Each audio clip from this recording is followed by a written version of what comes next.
جمعية مراكز الأحياء، الله يجزاهم خير.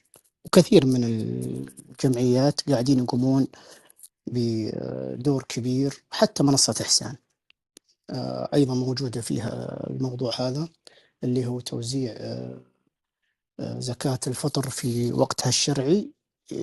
توكلهم بالنيابة عنك ويوزعونها لمستحقيها في الوقت الشرعي.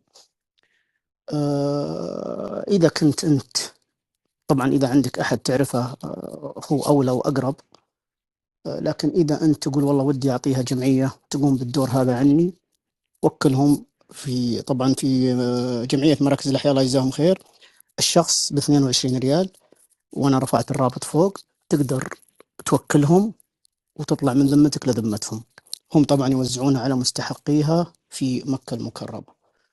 أذكر أن جمعية مراكز الأحياء